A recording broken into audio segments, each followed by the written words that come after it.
Bon matin, chers frères et sœurs. Toujours un plaisir d'être là parmi vous pour louer Dieu, parce que c'est ce qu'on vient faire. Et on continue, bien sûr, d'adorer et de louer Dieu, même lors de la partie centrale du culte, qui est la prédication. Alors, on veut, bien sûr, avoir des cœurs disposés à adorer Dieu en recevant sa parole. Si vous remarquez, aujourd'hui, on voit déjà le titre de ma prédication affiché. C'est marqué la doctrine de l'élection, partie 1, le libre arbitre et la dépravation totale. La raison, c'est qu'on va prendre une petite pause de l'exposition de Éphésiens chapitre 4, les versets 1 à 6, que je fais depuis plusieurs mois. La dernière fois que j'avais enseigné dans Éphésiens 4.4, j'avais ouvert le sujet, on avait abordé quand même la doctrine de l'élection.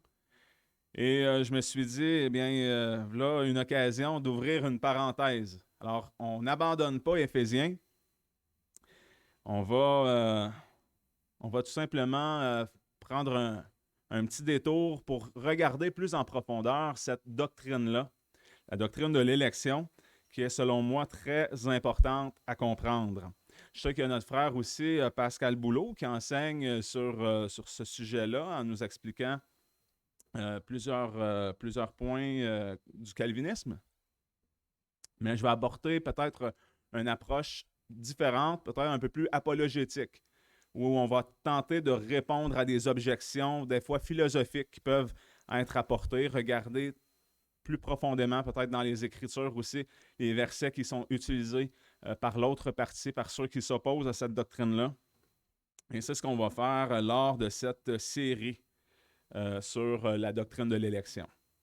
Alors aujourd'hui, c'est la première partie où on va regarder, bien sûr, le premier point du calvinisme, qui est la dépravation totale, ainsi que le libre arbitre d'après notre confession de foi 1689.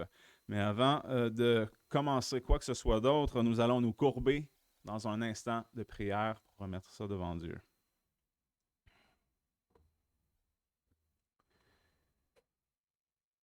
Très cher Père, merci de nous permettre d'être réunis ce matin en ta présence, Seigneur, d'avoir répondu à ta sainte convocation. Alors, c'est une grâce de se retrouver entre frères et sœurs, de pouvoir entendre ta parole.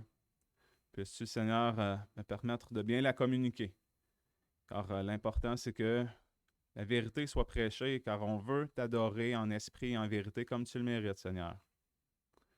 Alors, accorde-nous cette grâce ce matin, et que ton nom en soit élevé. Amen.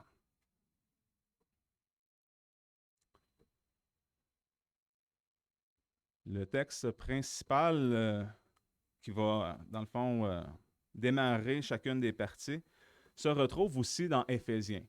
Alors, on était dans Éphésiens 4 où je vous expliquais que les 3 premiers chapitres d'Éphésiens établissent bien la doctrine avant qu'on entre ensuite plus dans maintenant, faites ceci dans les autres chapitres, basé sur ce qui a été déjà annoncé avant dans la lettre de Paul aux Éphésiens. Et le chapitre 1, les versets 3 à 14 se lisent comme suit. Béni soit Dieu, le Père de notre Seigneur Jésus-Christ, qui nous a bénis de toutes sortes de bénédictions spirituelles dans les lieux célestes par Christ, selon qu'il nous a élus en lui avant la fondation du monde, afin que nous soyons saints et irrépréhensibles devant lui par la charité. Alors ici, on a le mot élu. Alors, élu avant la fondation du monde, en lui, en Christ. Alors, c'est le thème de la série, c'est la doctrine de l'élection. Continuons. Nous ayant prédestinés à être ses enfants adoptifs par le moyen de Jésus-Christ, d'après quoi? D'après le bon plaisir de sa volonté, à la louange de la gloire de sa grâce, qu'il nous a gratuitement accordée en son bien-aimé, en qui nous avons la rédemption par son sang, la rémission des péchés selon les richesses de sa grâce, qu'il a répandue sur nous abondamment par toutes sortes de sagesse et d'intelligence, nous ayant fait connaître le mystère de sa volonté, selon le dessein bienveillant qu'il avait auparavant résolu en lui-même et qu'il devait réaliser à l'accomplissement des temps, à savoir de réunir toutes choses en Christ, tant ce qui est dans les cieux que ce qui est sur la terre. C'est en lui aussi que nous sommes devenus héritiers, ayant été prédestinés. Alors encore une fois, on parle d'élection. Ici, prédestiné, ça vient du mot destiné. Hein? Donc, destiné, c'est qu'est-ce qui a été connu et décidé d'avance. Prédestiné, d'après quoi? D'après le décret. Un décret, c'est vraiment une décision immuable, totalement libre. Le décret de qui? De celui avec un C majuscule, donc de Dieu. De celui qui opère toutes choses. Toutes choses. Selon quoi? Le dessein de sa volonté. C'est son vouloir. Afin que nous servions à la louange de sa gloire, nous qui avons les premiers espéré en Christ. En lui, vous êtes aussi, après avoir entendu la parole de la vérité, l'évangile de votre salut, et avoir cru en lui, vous avez été scellés du Saint-Esprit qui avait été promis, lequel est un gage de notre héritage pour la rédemption de ceux qu'il s'est acquis à la louange de sa gloire. Alors, ce texte contient bien sûr beaucoup d'éléments qui devraient être suffisants à lui seul pour clore le débat concernant la souveraineté de Dieu. La souveraineté de Dieu en toutes choses, en notre salut y compris. Mais malheureusement, on va lire des choses parfois dans la parole avec des lunettes remplies de présupposés. Nous ne prenons pas le temps de véritablement bien comprendre la portée de ce qu'on lit. Et nous teintons souvent le texte d'après la conception d'un Dieu qu'on s'est imaginé, sans se rendre compte que cela contredit la révélation claire de Dieu, un Dieu souverain tel que les Écritures nous le présentent. Voici une citation de Charles Spurgeon. Charles Haddon Spurgeon. « Je crois qu'une grande partie de l'arménianisme actuel n'est que de l'ignorance de la doctrine de l'Évangile. Et si les gens commençaient à étudier leur Bible et à prendre la parole de Dieu telle qu'ils la trouvent, ils devraient inévitablement, s'ils sont croyants, se lever pour se réjouir des doctrines de la grâce. » Donc, en d'autres mots, l'élection n'est rien de plus que les doctrines de la grâce. Et certains ont un problème avec le mot calvinisme. Bien, ce n'est rien d'autre qu'une compréhension juste des doctrines de la grâce. D'ailleurs, on verra aussi que Jean Calvin lui-même n'était pas confortable avec le terme de calvinisme. Une autre citation de Charles Spurgeon.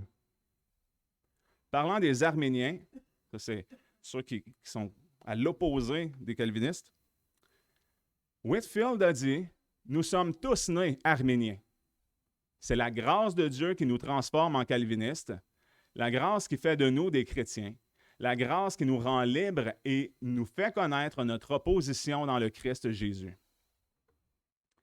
Ici, la citation de Charles Spurgeon, c'est qu'il reprend une autre citation, c'est-à-dire celle de George Whitefield, un grand évangéliste, qui fut une figure dominante du grand réveil en Amérique dans les années 1700.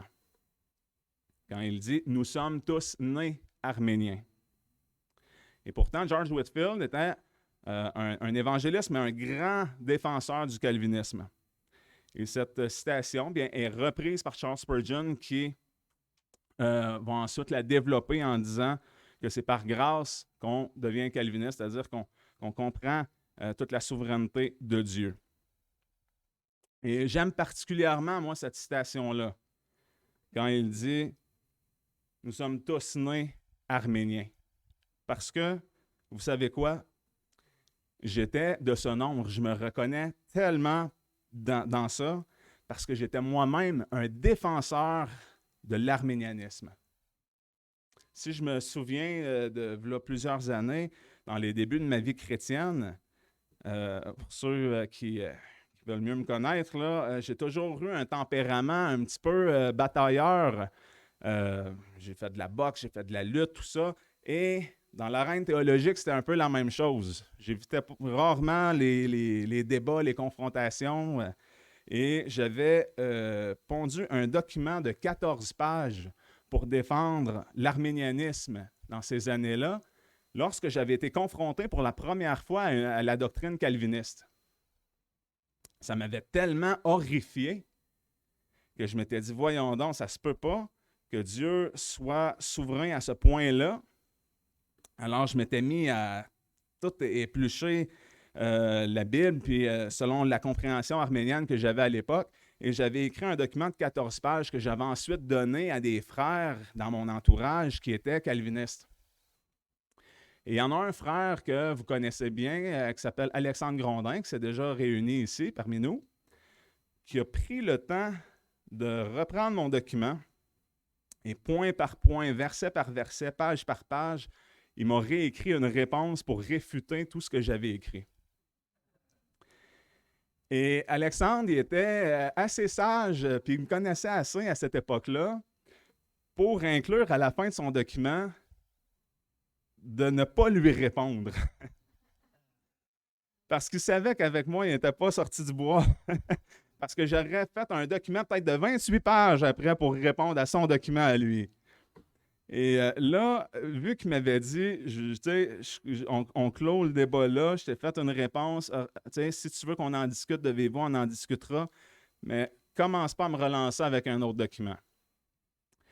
Et puis, j'avais trouvé ça quand même sage de sa part, et le document ne m'a pas convaincu dans l'immédiat, mais il a quand même fait son bout de chemin.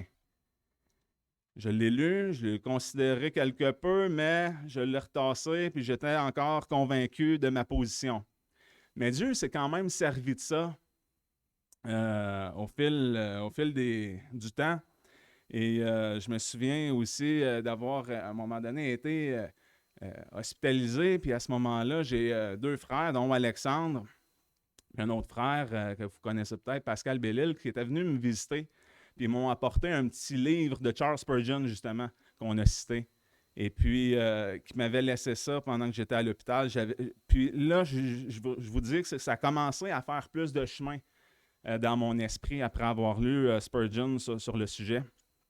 Et à force d'écouter des prédications de Paul Washer, un réformé dans ses doctrines, eh bien, j'ai fini par être pleinement convaincu lorsque j'ai compris ce premier point-là, la dépravation totale de l'homme. Et pour moi, la dépravation totale, c'est le point qui fait écrouler tout l'arménianisme comme un château de cartes.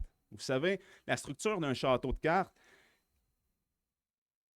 c'est que tout est tenu par le bas, mais tout est tellement fragile. Il faut assembler étage par étage de manière très délicate. Et un simple coup de vent ou si on tasse une carte du bas, qu'est-ce qui arrive? Toute la structure s'écroule d'elle-même. Et pour moi, quand on comprend et qu'on accepte vraiment de reconnaître ce que la Bible nous enseigne à propos de l'homme naturel qui n'est pas régénéré, eh bien, tout le reste, logiquement, en découle. Ou est-ce que l'arménianisme ne tient plus la route? Mais avant de poursuivre, on va regarder plus attentivement les deux positions qui s'affrontent, c'est-à-dire celle de l'arménianisme et du calvinisme. Nous allons prendre le temps de bien définir les termes pour que ça soit plus compréhensible pour tout le monde. Alors, qu'est-ce que l'arménianisme? Selon Wikipédia, puis là, j'aurais pu prendre une définition dans bien d'autres endroits, mais je trouvais que cette définition-là de ce qui était dit était assez juste et concis. L'arménianisme est un courant théologique protestant fondé du début du 17e siècle sur la base des idées du théologien néerlandais Jacob Arminius et de ses partisans historiques les remontrant.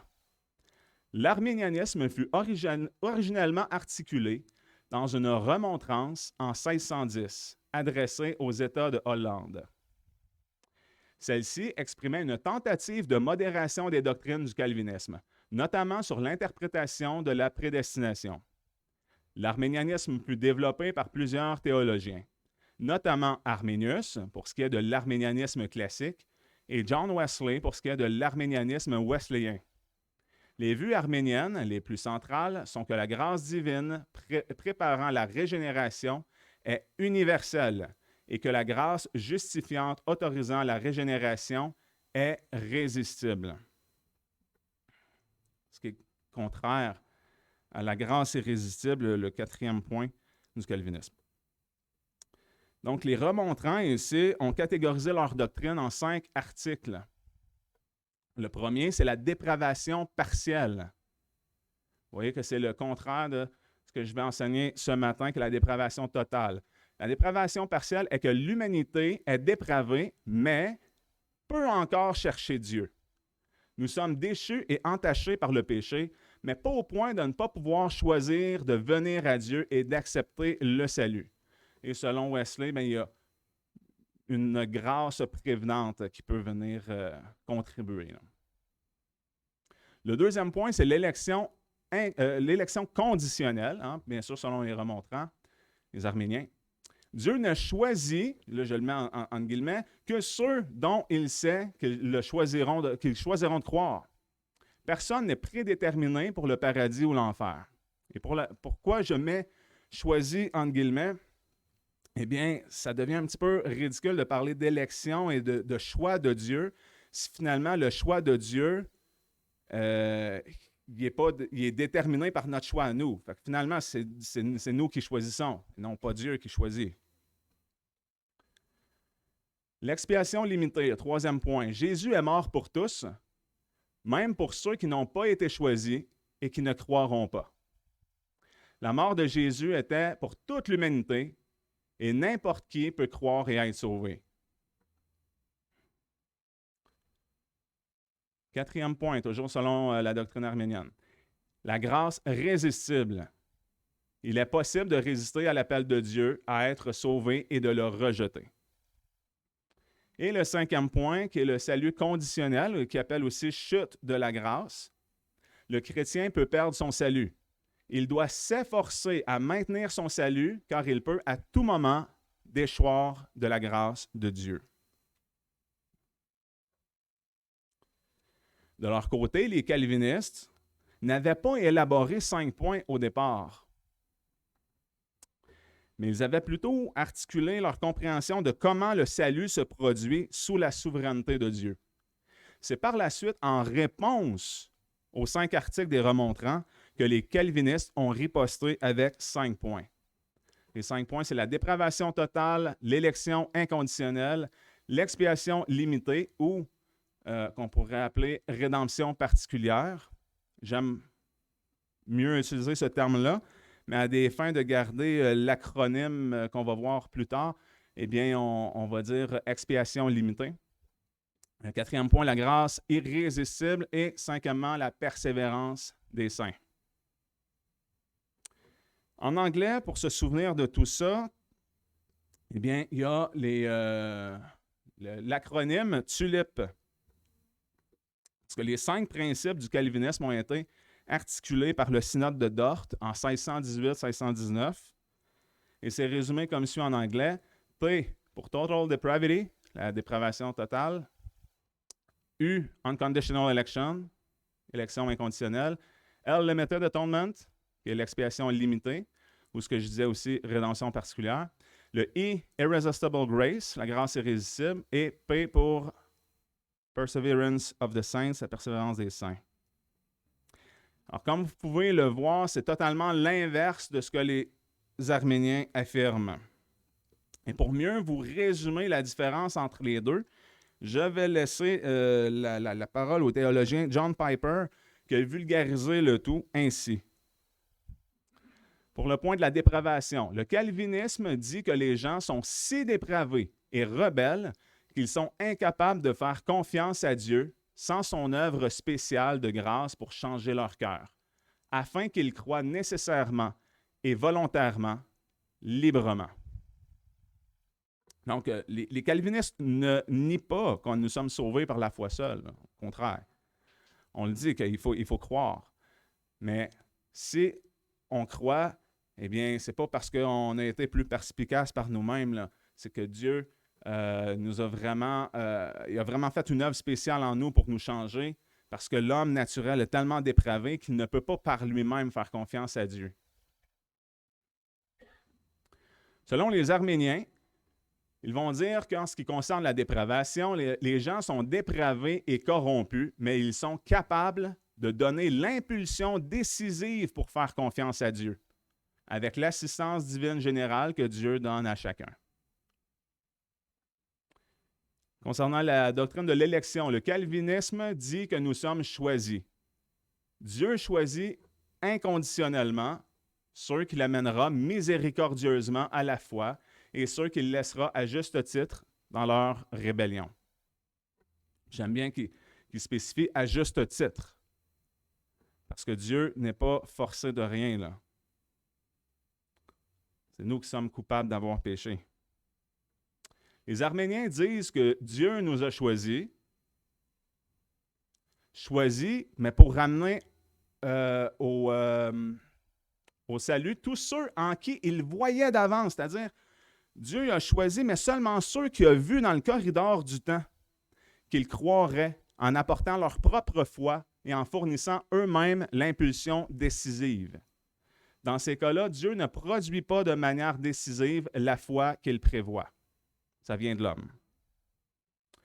Troisième point, l'expiation. Le calvinisme dit que dans la mort du Christ, Dieu a fourni une expiation suffisante pour tous, mais a conçu qu'elle soit efficace pour les élus.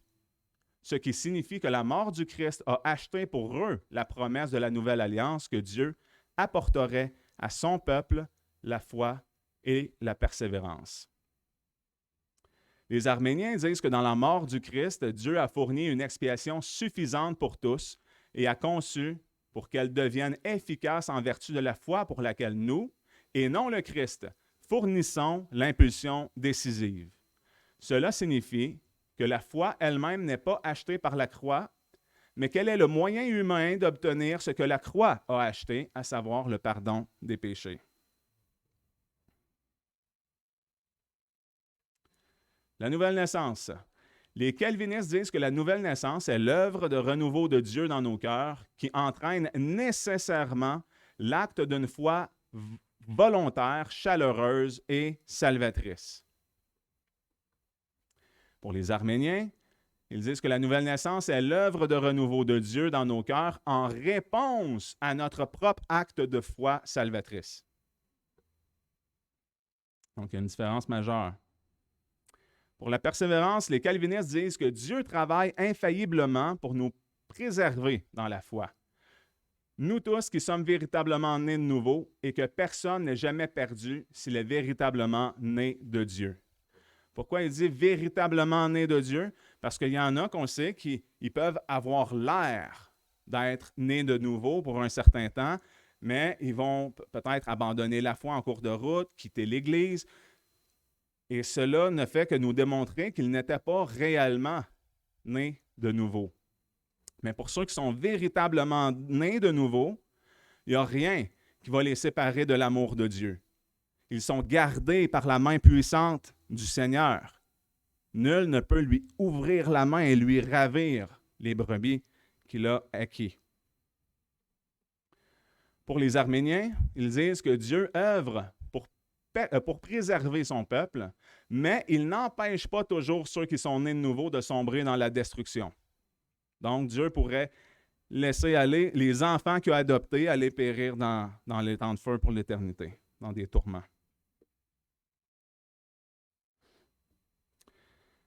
Comme vous pouvez le constater, il y a des différences majeures et de grands impacts sur notre compréhension du salut.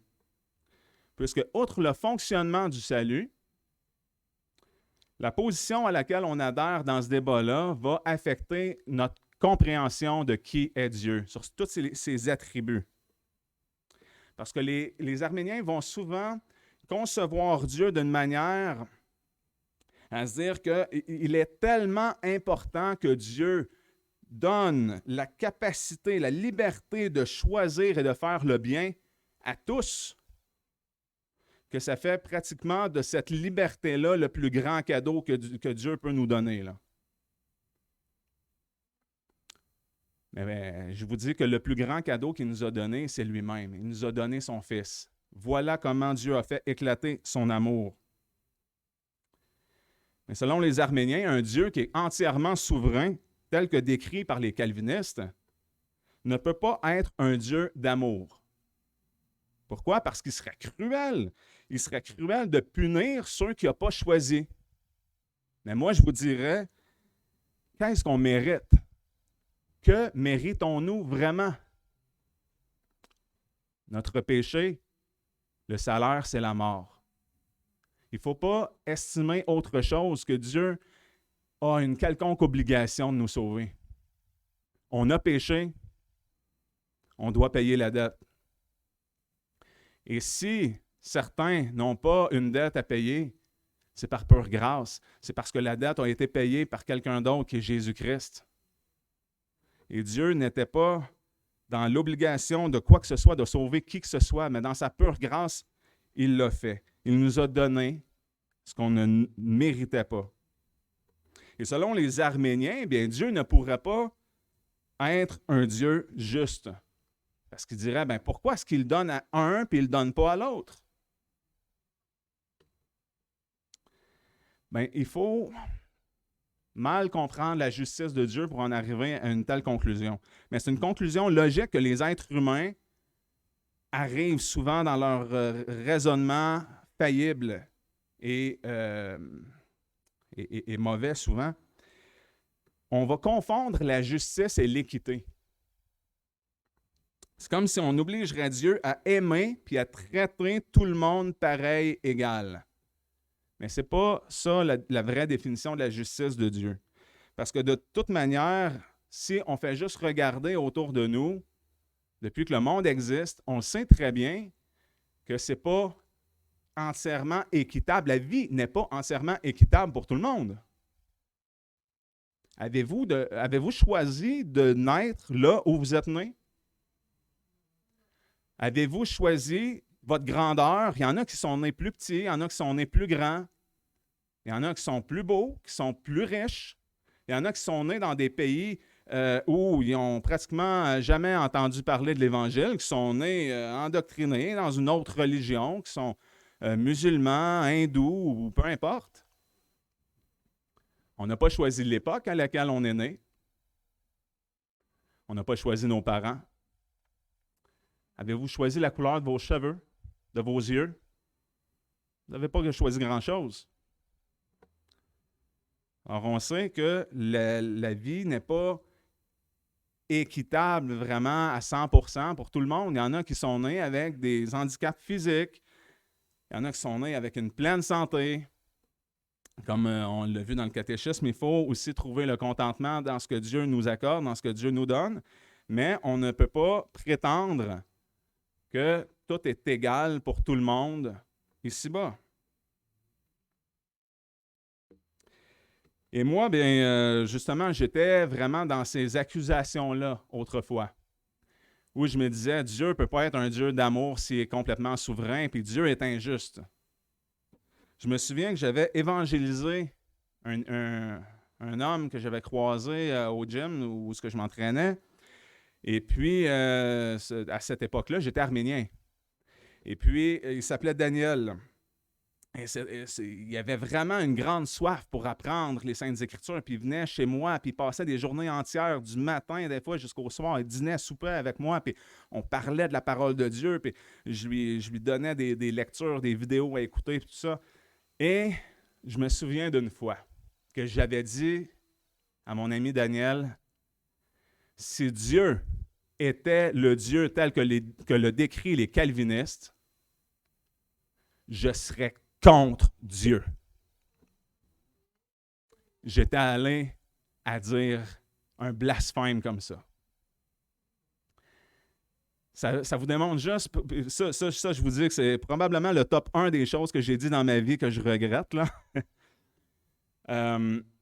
Ça vous démontre juste à quel point j'étais hostile envers l'idée d'un Dieu entièrement souverain. Ça m'horrifiait. Je trouvais ça terrible, totalement injuste. Et j'étais incapable de percevoir le Dieu de la Bible de cette manière-là. Je me disais, ça ne peut pas être un Dieu d'amour. Mais par la force des choses, comme je vous ai expliqué, j'ai cheminé, j'ai compris plus de choses. Et puis quand j'en suis venu à être totalement convaincu de la souveraineté de Dieu, même jusque dans l'élection, mais j'ai recontacté mon ami Daniel. Et ça n'a pas été facile. Pendant au-dessus d'un an, là, peut-être un an et demi de temps, là, on s'échangeait des courriels, puis on a fait un débat là-dessus. Et je vous dis qu'aujourd'hui, Daniel se dit convaincu calviniste.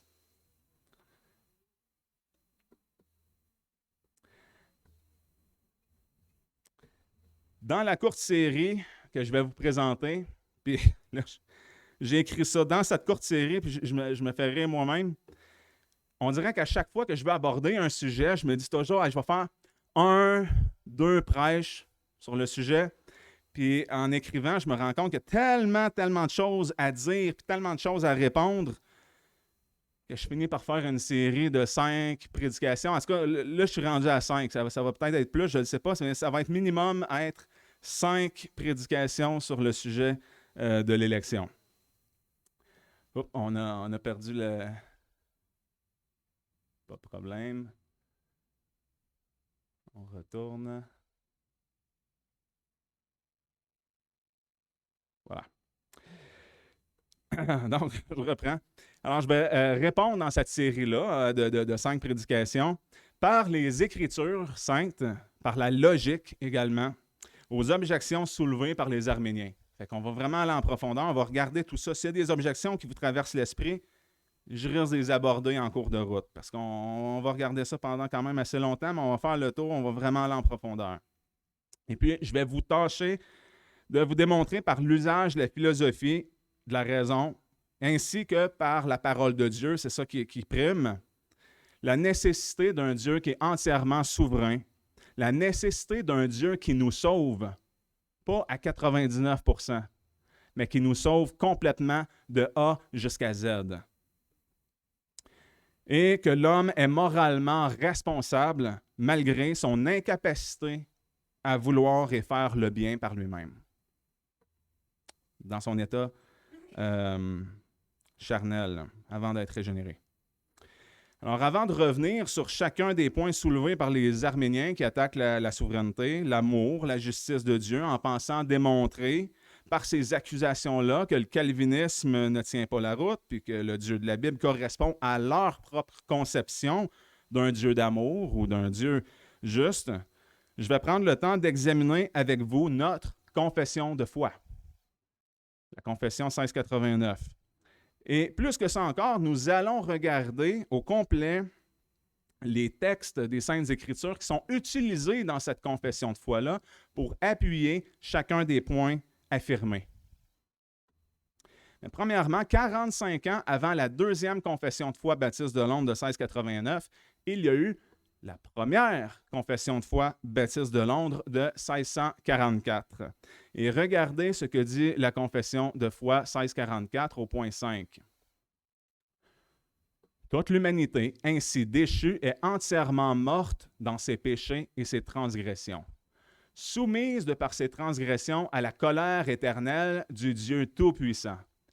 Cependant, les élus que Dieu a aimés d'un amour éternel sont rachetés, vivifiés et sauvés, non par eux-mêmes, ni par leurs propres œuvres, afin que nul ne se glorifie, mais exclusivement et entièrement par Dieu, qui leur fait gratuitement grâce et miséricorde par Jésus-Christ, lequel a été fait pour nous sagesse, justice et rédemption. Ainsi qu'il est écrit, « Celui qui se glorifie, qu'il se glorifie dans le Seigneur. » Et là, plusieurs versets en très petits. Peut-être que si vous réécoutez à la maison, vous pourrez prendre tout ça en note. Je tiens à préciser que les auteurs de cette confession-là, la 1644, c'est-à-dire les auteurs de la 1689, avaient essentiellement la même compréhension que ceux qui avaient rédigé la 1644. D'ailleurs, ils affirment une continuité doctrinale entre les deux confessions, c'est-à-dire dans l'épître du lecteur de la confession 1689, les auteurs s'expriment ainsi. Notre méthode et manière d'exprimer nos sentiments dans celle-ci, c'est-à-dire la 1689, diffère de la première. Donc, notre méthode, la manière dont on a écrit la confession de foi n'est pas pareille que la 1644, bien que la substance de la chose soit la même. Donc, en d'autres mots, ils croyaient la même chose. Et là, on va regarder notre confession de foi à nous, la 1689. Qu'est-ce qu'elle nous enseigne à propos du libre arbitre? Il y a un chapitre complet, qui est le chapitre 9, intitulé « Le libre arbitre ». Numéro 1. Dieu a doté la volonté de l'homme d'une liberté naturelle et d'une capacité d'agir par choix, qui n'est ni contrainte, ni déterminée par une quelconque nécessité de nature au bien ou au mal. Là-dessus, il n'y a pas trop de controverse. Deuxième point. Dans son état d'innocence, l'homme avait la liberté et le pouvoir de vouloir et de faire ce qui est bon et agréable à Dieu. Il était cependant muable et pouvait donc en déchoir. On parle ici, dans le Jardin d'Éden, avant la chute, dans son état d'innocence, avant que les yeux s'ouvrent et qu'ils prennent conscience du bien et du mal. Et là, le point 3, lui, on va regarder tout ça en grande profondeur. Par sa chute, dans un état de péché, l'homme a totalement perdu toute capacité de vouloir un quelconque bien spirituel en vue du salut. De sorte que l'homme naturel est complètement opposé à ce bien. Et puisqu'il est mort dans le péché, il est incapable, par ses propres forces, de se convertir ou de s'y préparer. Alors, il y a quatre éléments dans ce paragraphe qu'on va décortiquer. Donc, premier point. Lors de la chute, l'homme a perdu totalement toute capacité à vouloir le bien en vue du salut. Premier verset utilisé pour appuyer ça, c'est Romains 5,6. Car lorsque nous étions encore sans force, Christ est mort en son temps pour des impies.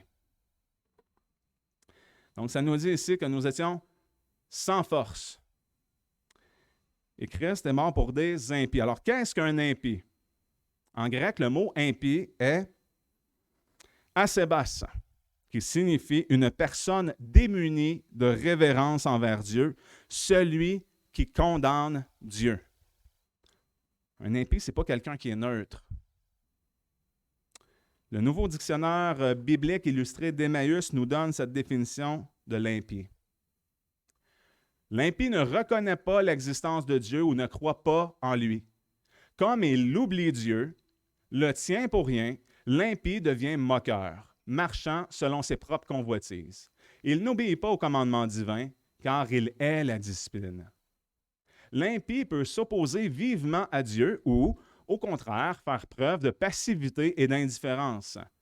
Les impies changent en dérèglement la grâce de Dieu, c'est-à-dire qu'ils en abusent pour suivre leur passion déréglée et ils renient Jésus-Christ.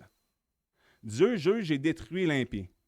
Cependant, il appelle à retourner à lui car il a compassion.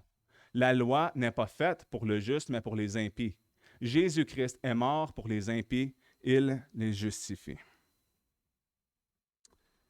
Alors voilà le portrait de qui nous étions. Hein? Romains 5,6 nous dit que nous étions sans force, nous dit que Christ est mort pour des impies. C'est ce qu'on était tous, des impies, c'est-à-dire incapables de bien, ennemis de Dieu. Pas neutre, on était contre Dieu. Le deuxième passage utilisé, c'est Romains 8,7. Parce que l'affection de la chair est inimitié contre Dieu, car elle ne se soumet pas à la loi de Dieu et en effet, elle ne le peut. Donc ici, on parle d'une incapacité. L'homme qui n'est pas né de nouveau, il est charnel. Il n'y a pas de neutralité. Comme nous dit Jésus dans Matthieu 12,30, « Celui qui n'est pas avec moi est contre moi, et celui qui n'assemble pas avec moi disperse. » Ce n'est pas de dire que là, il y a une guerre qui est en cours, hein, les rouges contre les bleus, puis là, on va se dire, ah ben je vais porter un pantalon bleu puis un haut rouge, ben, tu vas te retrouver avec 10 balles des bleus dans ton haut rouge, puis 10 balles des rouges dans ton pantalon bleu. Il n'y a pas de neutralité. On est avec Christ ou contre Christ. L'homme non régénéré, lui, il est opposé au bien. Éphésiens 2, ça c'est sur le deuxième point que la confession, notre chapitre point 3 affirme.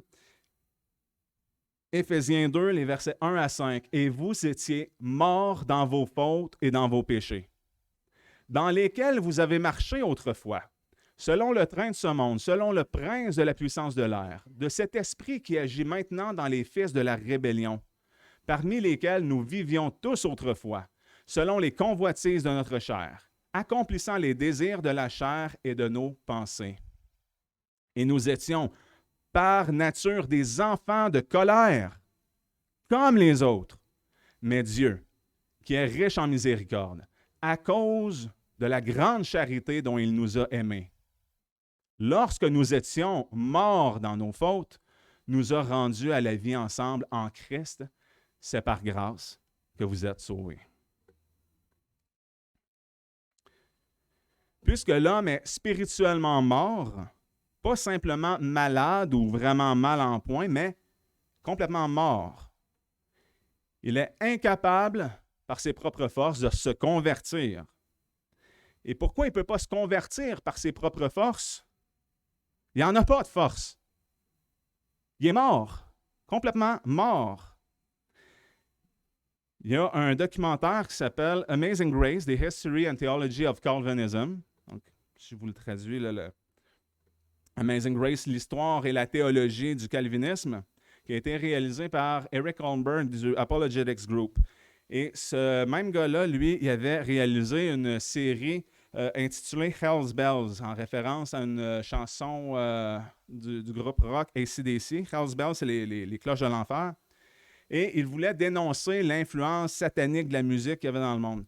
Et dans son documentaire, bien, il apportait justement un point où il voulait amener les gens à leur présenter l'Évangile. Et l'illustration qu'il avait utilisée, c'était ceci. Fait qu'on voit le scénariste du documentaire, Eric Holmberg, qui est assis à côté d'un homme qui est sur un respirateur artificiel. Puis il disait, bien, l'homme est vraiment dans un état grave, il est sur le bord de la mort, et puis il a besoin de Dieu. Mais lorsque Eric Holmberg a cheminé aussi, puis qui est devenu calviniste, ça fait un lien avec ce que je disais plus tôt, la citation de George Whitefield, « Nous sommes tous nés arméniens », dans son documentaire qui a suivi, Hell's Bells 2, là, il a changé son illustration pour celle-ci, qui est beaucoup plus juste avec ce qu'on a lu dans Éphésiens, que nous sommes tous morts dans nos fautes et dans nos péchés. Donc, on a besoin, bien sûr, de quoi? D'une résurrection spirituelle. On a besoin d'un miracle de Dieu. Rien de moins. L'autre exemple qui est souvent utilisé par les Arméniens, c'est celui de la bouée. On dit il est en danger de mort, et puis là, il crie, venez me sauver, jusqu'à ce que finalement, Dieu lui tende la bouée, lui envoie la bouée, et là, l'homme pécheur agrippe la bouée, puis c'est ainsi qu'il va être sauvé. Mais ça ne représente pas tellement bien l'image que Dieu nous fait de nous avant d'être sauvés. Il faudrait plutôt illustrer ça par un corps mort qui flotte dans l'eau. Et là, d'une manière miraculeuse, il se réveille. Et là, en se réveillant, il est agrippé vraiment très, très faible à une corde. Et il se rend compte que la corde l'a complètement enroulé. Ce n'est pas par ses forces, c'est Dieu qui le retire des eaux. Il ne peut pas sombrer, il ne peut pas couler. Alors, c'est vraiment une illustration peut-être imparfaite, mais qui représente peut-être mieux notre état dans lequel nous étions tous, enfants de colère, spirituellement morts. Tite, chapitre 3, les versets 3 à 5.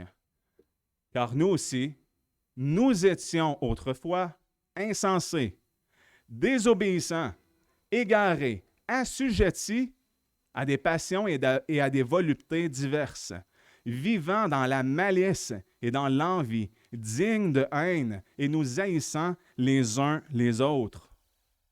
Mais lorsque la bonté de Dieu, notre Sauveur, et son amour pour les hommes ont été manifestés, il nous a sauvés. Non à cause des œuvres de justice que nous aurions faites, mais selon sa miséricorde, par le bain de la régénération et le renouvellement du Saint-Esprit.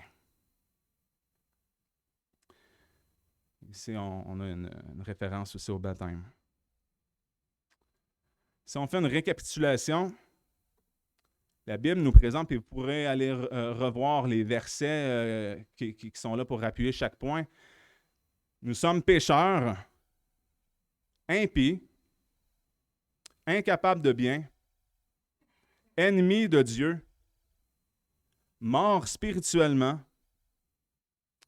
le cœur mauvais et sans force. Tel est l'état de l'homme naturel tel que décrit dans les Saintes Écritures. Dépravation totale. Maintenant, si je vous pose la question, comment un tel homme pourrait aimer Dieu? Comment un tel homme pourrait vouloir et choisir le bien, ou même croire? Parce que c'est vrai, on doit croire et il y a un choix. J'ai mis devant toi la mort et la vie. Choisis la vie. Un tel homme, pécheur, impie, incapable de bien, ennemi de Dieu, spirituellement mort, avec un cœur mauvais de pierre et sans force, choisit la mort. Jérémie 13, 23. Un mort changerait-il sa peau ou un léopard ses taches? Alors vous aussi, vous pourriez faire le bien, vous qui êtes dressés à faire le mal. Un mort ici, certaines traductions vont dire un Éthiopien. Hein, l'idée, là, c'est une personne qui a la peau noire. Donc, en d'autres mots, Jérémie est en train de nous enseigner, si vous pouvez changer la couleur de votre peau, ou est-ce qu'un léopard pourrait vraiment changer les taches sur son pelage? Mais la réponse à ces deux questions-là, vous devriez vous dire non. Le léopard a été fait comme ça. Nous, on a été fait comme on est, avec la couleur de peau qu'on a. Eh bien, de la même manière, on ne peut pas faire le bien parce qu'on est dressé à faire le mal depuis la chute. 1 Corinthiens, chapitre 2, les versets 12 à 14. Pour nous, nous n'avons pas reçu l'esprit du monde, mais l'esprit qui vient de Dieu, pour connaître les choses qui nous ont été données de Dieu. Et nous les annonçons non avec les discours qu'enseigne la sagesse humaine, mais avec ceux qu'enseigne le Saint-Esprit, expliquant les choses spirituelles aux spirituels.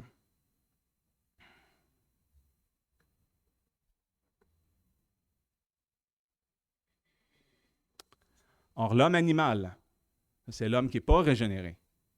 Or, l'homme animal ne comprend point les choses de l'Esprit de Dieu, car elles lui semblent folie. Et il ne les peut connaître, parce que c'est spirituellement qu'on en juge. Donc, l'homme qui n'a pas été régénéré par l'Esprit Saint, les choses spirituelles, il ne les connaît pas. Il ne peut pas. On se souvient qu'il n'y a pas de neutralité. L'homme est totalement dépravé. Encore une fois, Charles Spurgeon utilisait un exemple d'un cochon. Si on prenait un cochon et puis on apprêtait un beau souper, 5 services avec de la musique classique, du violon, du piano, une belle ambiance dans un restaurant propre, il ne sera pas nécessairement reconnaissant ou plus attiré par ça si on lui propose sa nourriture à lui dans un bourbier, dans de la boue. Il va être plus heureux d'aller se rouler dans le bourbier et d'aller manger ses affaires à lui. Mais si on pouvait miraculeusement, instantanément changer la nature du cochon pour lui donner une nature d'homme, instantanément, il éprouverait de la honte. Il ne voudrait pas rester dans un tel bourbier. Il voudrait se laver, puis il voudrait aller à table dans le beau restaurant 5 services, puis il apprécierait la musique qui serait jouée et tout ça. Pourquoi? Parce que là, il y aurait une nouvelle nature. Le cochon, tant qu'il y a une nature de cochon, va se conduire comme un cochon. Jérémie 17, 9. Le cœur est trompeur par-dessus tout et désespérément malin, qui le connaîtra? C'est ce que la Bible nous dit du cœur de l'homme. Trompeur par-dessus tout. Certaines traductions vont dire le cœur est tortueux. En anglais, c'est deceitful above all things. C'est-à-dire, trompeur, ça veut dire qu'il nous induit en erreur. Autrement dit, on ne peut pas se fier à notre propre cœur. À 2 endroits dans les Proverbes, il nous est dit « Il est une voie qui semble droite à l'homme, mais dont la fin est la voie de la mort. » Autrement dit, ça y semble d'être le bon chemin. Ça semble bon. Mais c'est trompeur. Le cœur de l'homme va le conduire directement à la mort. Il va choisir la mort. Le chemin est large. Le cœur est désespérément malin. Savez-vous ce que ça veut dire, désespérément malin?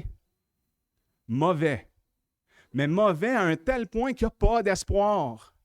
Il est désespérément malin et sans espoir. Il est tellement mauvais qu'il n'y en a pas d'espoir en lui-même. L'homme n'est pas neutre. Le problème, c'est qu'on a tendance à penser qu'on n'est pas si pire que ça. Et puisque c'est nous qui croyons, on fait l'action de croire, c'est vrai, les calvinistes, on ne nie pas ça, mais on pense qu'on a fait ça tout seul. On pense qu'on s'est repenti par nous-mêmes, qu'on a cru par nous-mêmes, parce que c'est vrai que c'est nous qui faisons l'action de nous repentir. C'est nous qui faisons l'action de croire, et c'est nous, au final, qui choisissons Dieu, de faire le bien. Mais on ne le fait pas sans l'aide de Dieu. Si nous n'avions pas la parole de Dieu pour nous éclairer sur notre véritable nature, sur notre véritable condition, bien, on resterait tous sur nos impressions, que c'est nous autres qui avons réussi ça, qu'on a eu la perspicacité et l'intelligence par nous-mêmes de faire le bon choix, de se repentir et de croire en Jésus. On se dirait, hey, moi j'ai choisi la bonne chose. J'ai cru en Jésus-Christ, puis les autres, malheureusement, ils n'ont pas fait le bon choix. Mais c'est comme quand on regarde un film au cinéma, on embarque dans le film. Hein? On voit les scènes d'action qui sont tournées, des choses vraiment assez incroyables. Puis on se contente de regarder ce qu'on voit, puis on ne se met pas à penser à ce qui se passe en arrière-scène, la mécanique des coulisses. On ne s'imaginera pas qu'il y a quelqu'un qui tient une perche pour prendre le son, ou qu'il y a quelqu'un qui gère les caméras, qui a un habilleur, un régisseur, un maquilleur, puis toutes sortes de scénaristes qui placent les comédiens d'une telle manière, qui récitent leurs textes. On regarde le film, puis on reste sur cette impression-là qu'on a. Mais la doctrine de l'élection, c'est un peu la même chose. C'est que nous, on fait l'acte de croire, on se repent, on place notre confiance en Dieu. Mais il nous faut l'éclairage des Saintes Écritures pour voir que Dieu est en arrière de tout ça. C'est par grâce qu'on est sauvé. Dieu, c'est lui l'auteur de notre salut au complet. Parce que la Bible nous révèle que ça ne vient pas de nous. La foi est un don de Dieu. La repentance est un don de Dieu. La Bible me révèle que j'étais hostile à Dieu, que je ne voulais pas le choisir. L'homme naturel non régénéré est un enfant de colère comme les autres, comme on l'a lu, avec un cœur désespérément malin. On peut voir Éphésiens 2, versets 8 à 9, « Car vous êtes sauvés par la grâce, par le moyen de la foi. Et cela ne vient pas de vous. C'est le don de Dieu.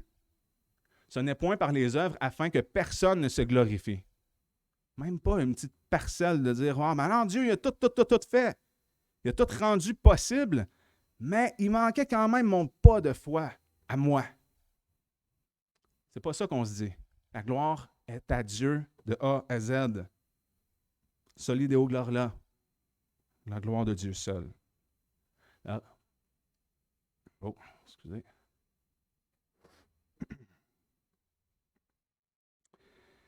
Alors, je peux reposer la question, comment un tel homme peut croire et aimer Dieu? La réponse, Dieu m'a fait grâce. Alors, si j'ai pu croire en l'Évangile, c'est que Dieu m'a secouru de mon incrédulité. Dieu ne m'a pas seulement sauvé de l'enfer, des tourments éternels, Dieu m'a sauvé de l'état d'esclavage du péché dans lequel j'étais. C'est ça la grâce. Il n'y a rien en moi qui a pu motiver Dieu à me sauver. Ce n'est pas parce qu'il a vu quoi que ce soit de bon d'avance dans le corridor du temps. Parce que s'il m'aurait regardé dans le corridor du temps pour attendre de voir quelque chose de bon de moi, ben je serais perdu parce qu'il n'y avait rien de bon en moi. Rien. Tout ce que je méritais, c'était une juste condamnation éternelle. Je méritais la mort. C'est ça le salaire du péché. Tout ce que j'avais, c'était mes souillures. Rien d'autre.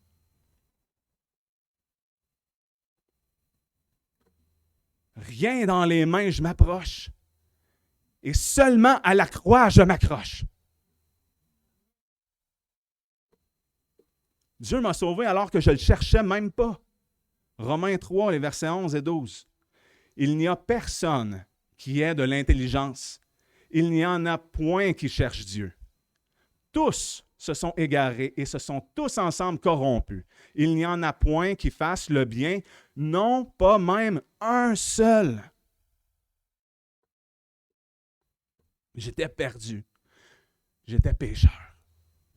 Il n'y a rien en moi qui voulait faire le bien. J'avais un cœur de pierre.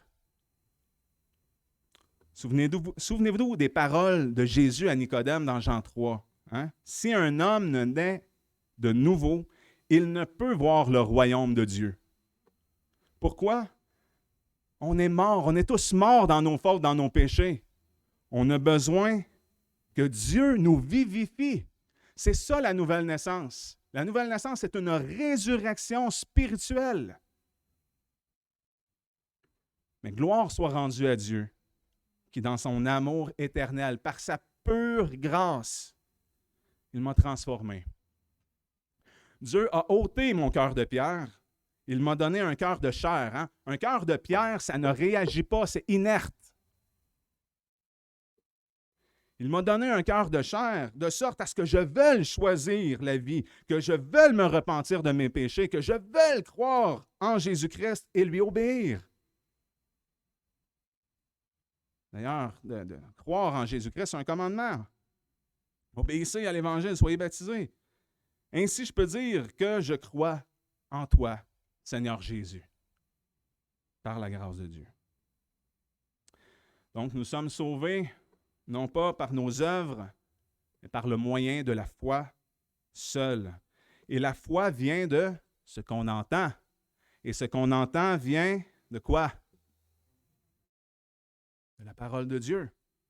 La foi vient de Dieu, comme on l'a lu. Dieu m'a donné la repentance. On va dans 2 Timothée 2, 25. Je pense que je vais même prendre le temps d'aller vous le lire.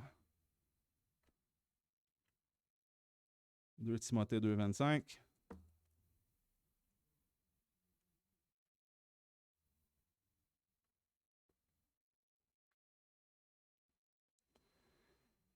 Redressant avec douceur les adversaires, attendant que Dieu leur donne la repentance et leur fasse connaître la vérité. Alors même la repentance, c'est Dieu qui la donne. Alors pourquoi on doit être patient envers ceux qui sont perdus? Dieu m'a donné la foi.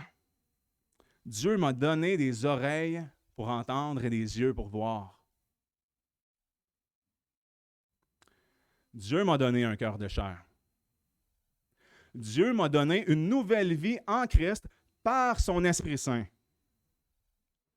Et Dieu le Père nous a aimés au point de nous donner Jésus-Christ, son Fils unique, qui est mort à la croix en portant nos péchés de sorte à ce qu'il n'y ait plus aucune condamnation pour celui qui croit en lui.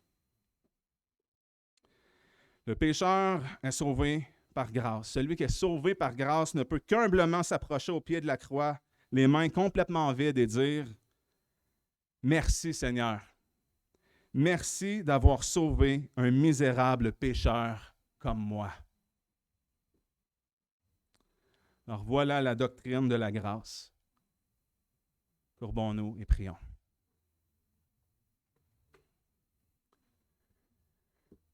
Seigneur,